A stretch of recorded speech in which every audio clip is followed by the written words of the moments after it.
दशावतारस्तुतिः पुरा कल्पान्ते इति पुत्रः दैत्यः हयग्रीवः प्रजापतेः मुखनिसृतं वेदान् अहरत्। भगवान् विष्णुः एतद्दृष्ट्वा लीलारूपम् आस्थाय वेद उद्धारणार्थम् अचिन्तयत्।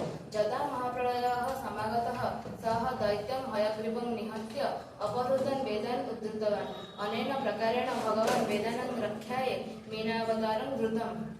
पुरा कल्पान्ते यदा पृथिवी समुद्रमध्ये लीना अभवत् तथा च सर्वे प्राणिनः प्लाविताः अभवन् तदा भगवान् कच्छपरूपं धृत्वा स्वस्य विशालपृष्ठदेशे भीतिम् अधारयत्। धरणिधारणहेतोः तस्य पृष्ठदेशः चक्राकारव्रणयुक्तः अभवत्।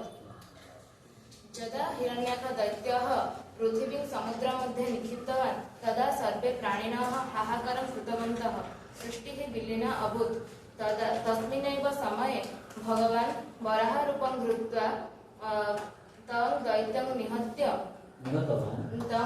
निहतवान् पृथिवीं च उद्धृतवान्। वराहरूपधारिणः भगवतः दशनशिखरे धरणिशशिनि कलङ्ककला निमग्ना एव वर्तते। हिरण्याक्षदैत्यस्य अग्रजः भवति हिरण्यकशिपुः।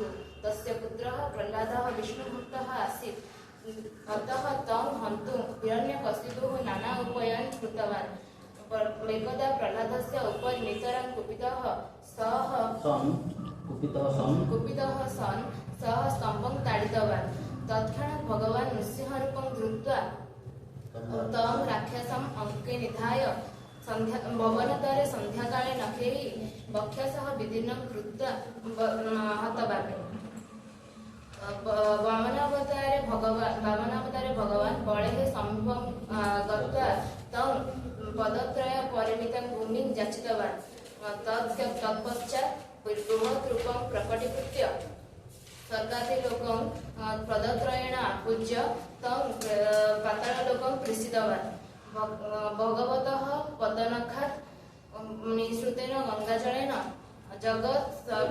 जगतः सर्वे प्राणिनः पूताः अभवन्।